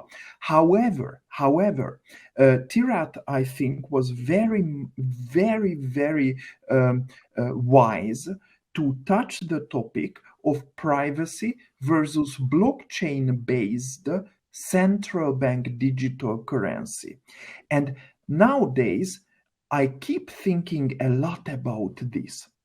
Can a state, should a state, a sovereign state, a nation, a country, know all monetary transactions of all citizens and all companies with perfectly robust database? Is that good for society or is that bad for society? It's an open. Thank you, David. Last question, Shafiq. Please forgive me if it's too personal, but you mentioned that you make money out of digital currencies. So I was wondering, like comparing to, for example, what Jack Dorsey has said officially, the former CEO of Twitter. He said like that in his opinion, the crypto world is somehow invented by VCs just to have another topic to make a lot of money. To support growth, and regular people will not benefit from that. So you personally, do you actually invest your time into that because you strongly believe that this will become mainstream, or maybe you're just the type of the guy that who likes to be on top of the new technologies, gadget, and you don't want to miss this opportunity? So yeah, I'm the guy who likes just to be on top of technology, right? So. See, when you talk about cryptocurrencies, right, and the mainstream, I personally believe, will be those which are stable coins, right? Asset-backed cryptocurrencies will be something which comes to the mainstream. Why? Because they will have some reliance to it, right? That's one thing, right? Volatile currencies, I have my personal concerns that no, I don't think so. Those currencies will be part of the mainstream because, Elon Musk, before buying, or let's say after buying, he says, I bought Bitcoin, suddenly goes up. And then after that, he sells it off and says, hey, well, I'm selling it off, and then it goes down, right? I mean, it doesn't have any value to it, right? I mean, it's fully volatile based on certain, it's not even based on prediction, by the way, I mean, there's certain currencies. So no, I would say you're right. I mean, it is something for the VCs, digital currencies, to be honest, right? I believe people who are investing in those volatile currencies is basically a trading kind of a hub where you just invest and you leave it for a couple of years. All right. I know some of our friends who kind of invested in Bitcoin in 2000, like 9 or 10, something like that. And they happened to buy 2 apartments, one in the US and one in Romania. So you can imagine, right? With that. That's what's happening. But then if you look at the graph of the crypto, is so unpredictable that, you can't really risk it, right? So I'm a firm believer of stable coins, CBDC, not for any other purpose, but CBDC so that, the central banks or the, regulators can really manage these things. We speak about privacy. I think that's more of a blockchain, which is slightly different from the cryptocurrencies, right? And of course, when you talk about privacy and blockchain, there are a lot of use cases. There is a project that we have worked on the KYC project, wherein, it's because today what happens, every bank that you go to, they do your KYC. I said, why this needs to happen? It can be a KYC on the blockchain where the consumer holds that, authority. And whichever bank, whichever fintech wants to use that, the individual can kind of approve that. But that's a privacy, on the blockchain. That's a totally different thing, right? But on the crypto side, I'm not a believer of, of those volatile currencies, to be honest, right? I just do that just to make sure that, hey, I'm in the trend, I understand what's going on, and it's a learning at a low cost. Let's put it this way, right? So. Thank you very much for being that open. Yes, so to finish, I think we should say it loud that this wasn't financial advice, so because it's very popular in the crypto industry. Thank you very much. I think this was super useful, and it helped me as well as the audience. Let's say, organize the knowledge, because there is so much knowledge and so much data and information about this that probably AI wouldn't be able to help if you want to standardize and organize this knowledge. So thank you very much. Let's move to the last part, which are the questions from the audience. I'll try to look for them on the chat, but yes, actually, you can help me. Yes, we'll just organize it in a moment. So once again, thank you to all our great speakers. The discussion was really interesting, and I think everyone found something, some insights for themselves. And moving to the last part. Okay, we can see Gosia sent us some questions here. So the first question here is from Juan. What about tropophilia, the love for change? Everyone talks about resilience and adaptation, which are both reactive, and no one seems to know about tropophilia. By the way, AI is mostly tropophilia driven. I think Tirath already mentioned something. Try to answer the question. Yeah. So Tirath, I can take it if you want. Yeah, no, I think, look, the fundamental, the thing about AI has been going on since the Second World War, ever since, systems were trying to just see where to fire a missile to have a good chance of hitting it and so on. And I think fundamentally it's driven by trying to automate what we do to letting machines do it. So the mapping between the neural structure we have to implementing those things in machines, huge value. There's no two ways about it. If you look at something like the Medallion Fund, Renaissance Technologies, what they have done with mathematical statistical algorithms where data has been curated correctly, where they've taken 10 or 20 million into something that's 50 billion, where they've been able to fundamentally change our political structures by getting people like Trump elected and so on. So we can't sort of say this is tropophilia. No, I would have to disagree. We are not there. No organization is going to go with something just because geeks like us are sort of saying, wow, what a nice thing to be doing. It's because there has to be a bottom line. And the bottom line is there. You can see, any human that tries to trade on one of the platforms you're going to fail 70-80% of the times. Algorithms, on the other hand, enable you to catalog those things, to make those decisions better, and so on. I think the thing that we don't realize is, if you look at an AI system and how quickly it can respond, the fact that it's there 24/7, the fact that it's at least 10,000 times quicker than any human can react, because electrons in digital media are traveling at least 1,000 times faster than neurochemicals that are traveling in my brain. Those decisions are going to be quick. You're going to be able to consume all sorts of data. There are things you can do that you could just never do with rules-based programming and so on. It's all about data. I often tell people, nothing could be simpler than AI, because you're just looking at what data is coming in, what decisions have been there in the past, and sort of saying, well, when something like that comes in, that's going to be the decision you make. It's beyond human capability. So I, for example, am working with a company where we are looking at how do you present those decisions to fighter pilots when they have a different psychology and they're going into air. And, there are possibly 1,000 decisions to be made. How do you end up having a human hybrid where the decisions can be a matter of life or death? That's not tropophilia. No way. There is genuine utility, genuine method to what you might consider to be madness, and it's all data driven. Admittedly, not all, everything is rational and logical. You don't fall in love because you've calculated, that somebody's a particular shape. It doesn't happen like that. There are so many other factors. AI is more than just about the rational, the logical, and the mathematical. It is bringing in humanness. It is about bringing in, aspects that touch your heart, the way you smile, the way you say things, and so on. AI handles that. That's why future generation chatbots will be so much better. Those in. So, it's pretty gone against what you wanted to say there, what you wanted me to say, but I fundamentally believe AI is not like any other technology. It's not like electricity or the combustion engine. No way. This is something that's fundamentally going to change who we are.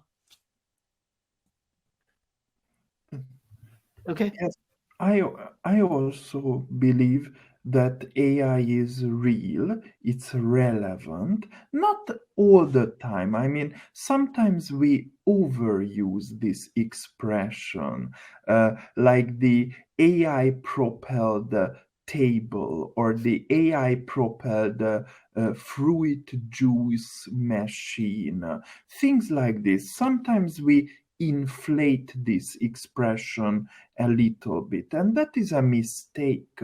But otherwise, AI is very much real. Ask the former world champion of Go. Go is a 4,000-year-old strategic game. There is one problem. The guy from South Korea, the former incumbent world champion in Go, retired when a genetic algorithm propelled AI mastered Go significantly better than him in 4 hours. And the game has been here for 4,000 years. Well, he really retired after this. It's not tropophilia or anything. He really retired. Or ask chess champions, grandmasters about the capabilities of new genetic algorithm propelled chess engines. They are not only beating human chess players, they are beating human chess players very seriously. Or ask about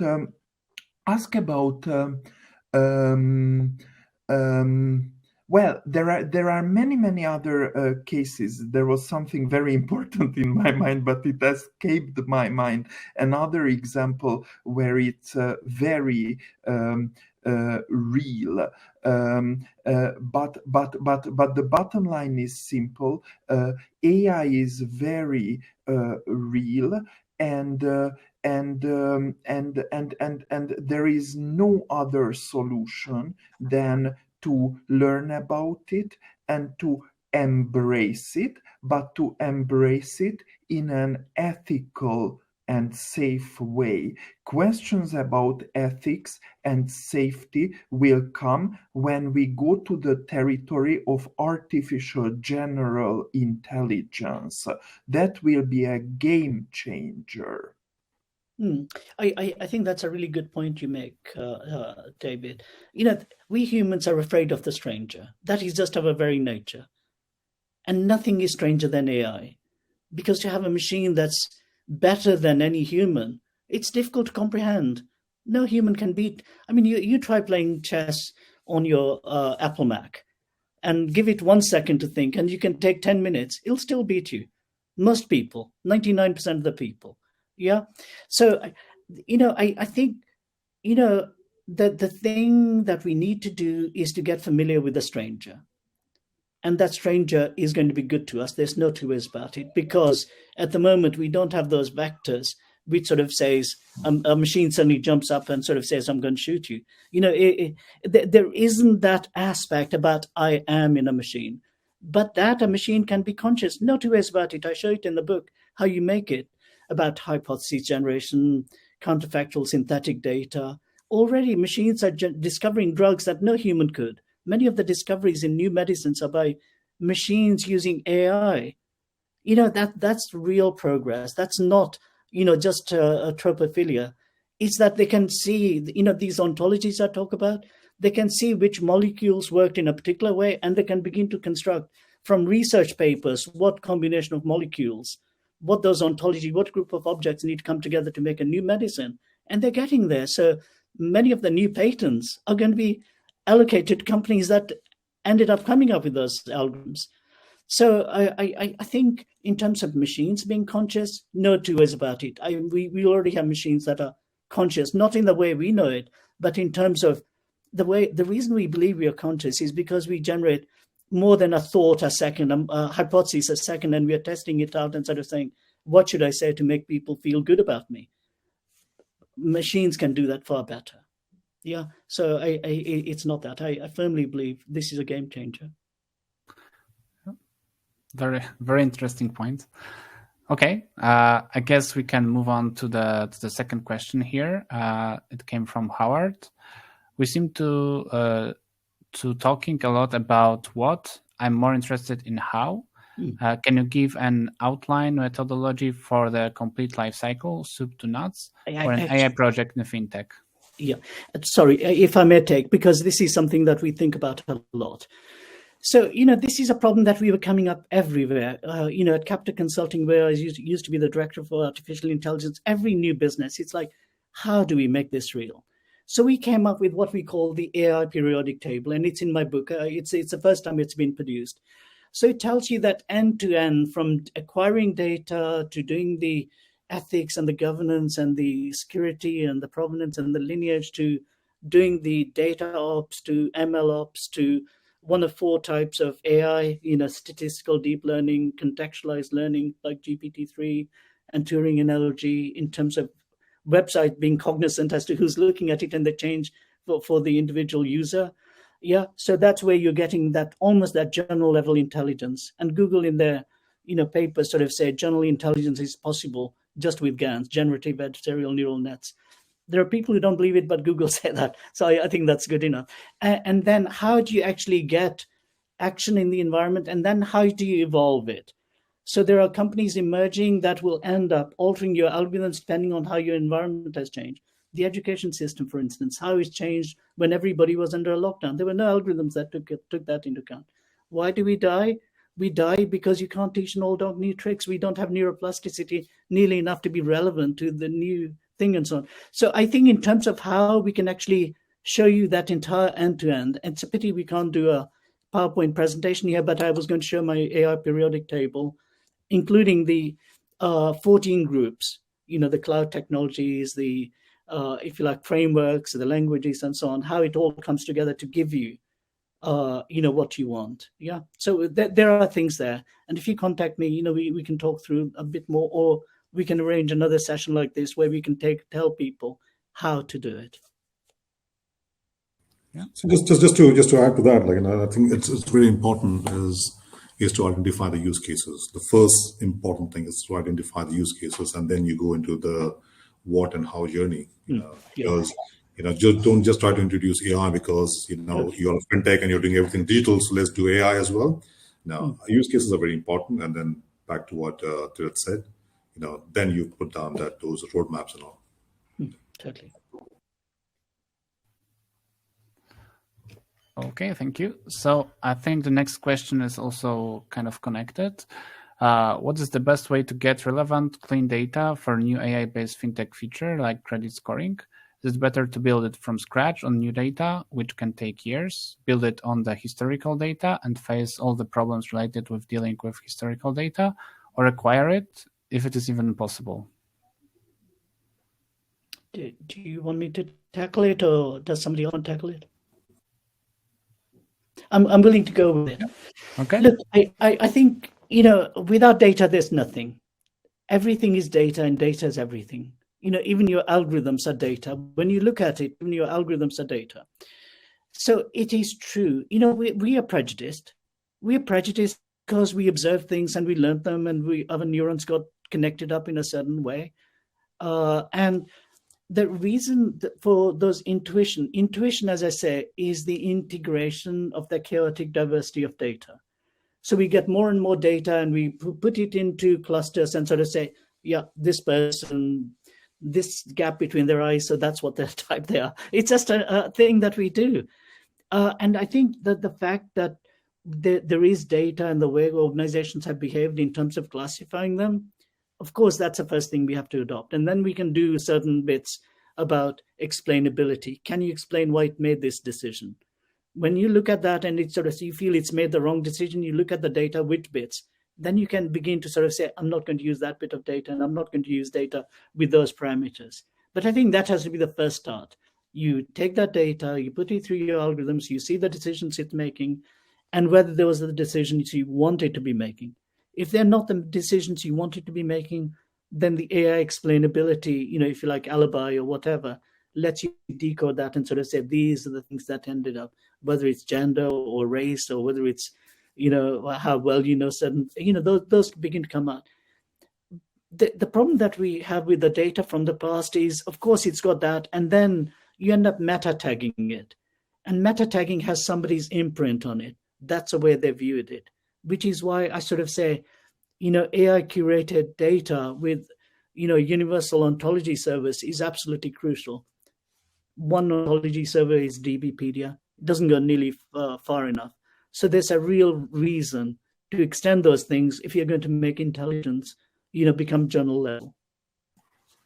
Yes, I want to jump in because I find this question very, very smart. And here is the point. When I look at specific, current, popular, successful social credit scoring regimes, big data, very big data, AI-propelled credit scoring solutions, usually there is a big problem related to these. Usually there is a big red flag, a big question mark related to these algorithms. And the red flag and the question mark is this. These credit scoring algorithms are performing very well currently. But will they perform well in a full credit cycle? When things are going wrong, when non-performing loans are going up, when the situation is tense, banks are, enforcing their collaterals in the bad part of a credit cycle, would these very intelligent algorithms perform good or bad? Therefore, one of my pieces of advice is to somehow incorporate some historic data, to look back, at least backcast how things would have gone throughout this credit cycle in 2008 or in 1990. Had I been using this intelligent algorithm back then, things like this. So be careful with credit cycles. If your algorithm performs very good in peacetime, it doesn't necessarily mean it would perform very well in less peaceful times. I'm talking symbolically. See, I think the question over here, it talks about like, best way to get a relevant, clean data for a new AI-based fintech, right? And that's what the question is all about, right? And the question is like, shall we get the historical data or get the clean data, right? Now, if you are a new fintech, like who has access to the historical data, my recommendation would be take the historical data, right? Because getting a new data is definitely going to take a long time, right? And acquiring data, it's a cost. There's a privacy. A lot of other issues are there, right? Right. And the thing is, there's nothing called clean or junk data. I mean, I've heard about, saying that, okay, fine, junk in, junk out and all. I personally don't believe that, because every data that goes in, all right, even that's a junk that's come out, it's a lot of information that comes out. And junk data out also means that you don't have the right data. That means you have to get the right data in place, right? That's information. And that's very important. So when you have historical data, all right, what's important is to understand what kind of data that you have, right? Pick up the relevant data that you need to have, right, for your credit scoring, that would require by your AI engine, and then you build upon that one, right? And that's one way of doing it. That means there will be a lot of noise of data that will be there, but what you need to do is eliminate all the noise, all right? Pick up only that you want to pick up, right, for your credit scoring, and then benchmark on that and then move forward, right? And that way it helps you to kind of get the clean data, because don't expect you'll get the data that you want. You'll get loads of data. What you need to do is filter, make it clean for your purpose, all right? And that's what I keep saying, like, your purpose is credit scoring, then you get 100 data points, take the 10 data points that you need, because the rest of the 90 data points might be required by somebody else in your organization, right, to profile the customer, for marketing, for communications, a lot of things, right? So that's the approach that probably, you could take. Totally. Okay, thank you. I guess with this answer, we can wrap up the QA session, because I think the other questions were already answered on chat. Jerry, I had just one more point to add. Okay. And that is, we've talked about AI, we've talked about decentralization, we've talked about open APIs and so on. But the thing that COVID has taught us is that we are becoming more and more virtualized with the emergence of metaverse and multiverse and so on. The digital assets that are going to be out there, we're going to be trading them in virtual space. The new book I'm writing is called Virtualizing Humans, The Birth of a New Consciousness. So what we are going to be doing is we're going to be creating particular currencies that are suited to different virtual systems, to different metaverses and so on. We're going to be creating those digital assets, digital currencies, digital political systems, digital social systems, and so on.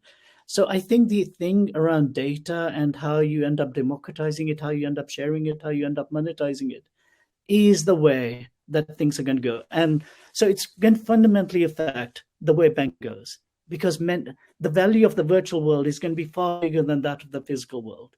And I don't think that point has really hit home yet. You can see many of these digital assets trading for ridiculous amounts of money.